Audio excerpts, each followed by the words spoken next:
to Israeli relations, the House overwhelmingly passing a resolution on Tuesday to oppose the Israel boycott.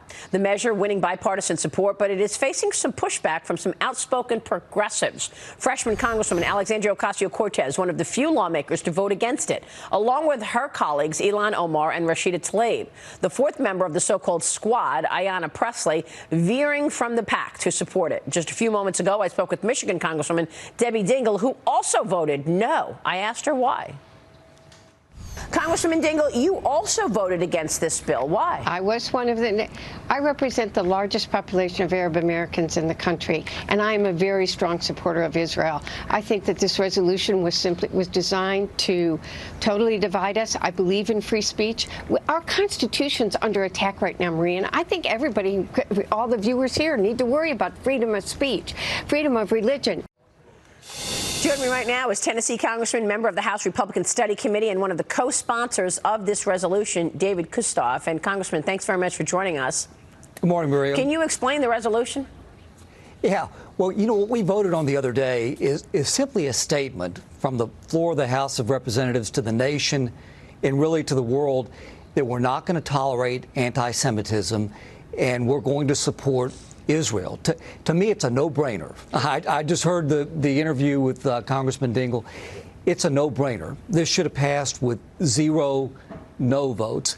And I think it is a strong statement. I will say, though, to correct her, nothing comes to the floor of the House of Representatives without the permission of Nancy Pelosi and the Democrat leadership. They put the bills on the floor that we get to vote on. So I'm proud that we did have a strong vote, but we should have had 0 no votes. Yeah. And to me, that's concerning. Well, I agree. I mean, what do you basically say? I'm against wiping Israel off the map. I mean, what was she saying, James, when she says, I have this big Arab community as my constituents? Yeah, so? Yeah, I'm not sure she's reading her constituents accurately, but she seemed to be saying she wants to get reelected. That's what she was saying. Polls well there, but I'm wondering, Congressman, I'm trying to think, is there another friendly democracy where this would be an issue, and why is it that the boycott is focused on Israel? Well, you know, roll back just a few months. We've heard, frankly, anti-Semitic comments from members of Congress going back to the beginning of the year, some of the newer members that you mentioned. That's a shame. And so we've had, at different points of the year, where the House of Representatives has had to, I'm going to use the words, gently rebuke those members. This was drafted, it was bipartisan, but again, went on the floor with the permission of Nancy Pelosi and her leadership to show to the world that we're not going to tolerate it. I've actually got another bill with Lee Zeldin and Mike McCall that goes even further. But this, we should have had no votes. We didn't, and I'm pushing a bill that goes even further. We've got to get it to the floor. I don't think the Speaker is going to allow it to come to the floor. Yeah.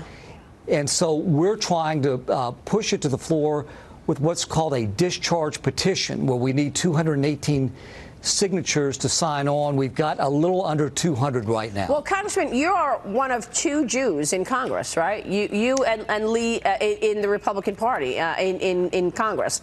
You That's and Lee right. Zeldin. Do you feel anti-Semitism in the Congress? You know, I actually do not, and certainly in my district, I don't. Very, very supportive. But it does concern me that people from around the world, they look to the House of Representatives for the voice of America. Right. And when you have really some freshman members that get more media attention and more social media followers than their leaders, there are people out there in this nation and around the world that think that those people speak for the United States, and we've got to tamp that down and shut it down. All right, we will leave it there. Congressman, it's good to get your insights. Thanks so much.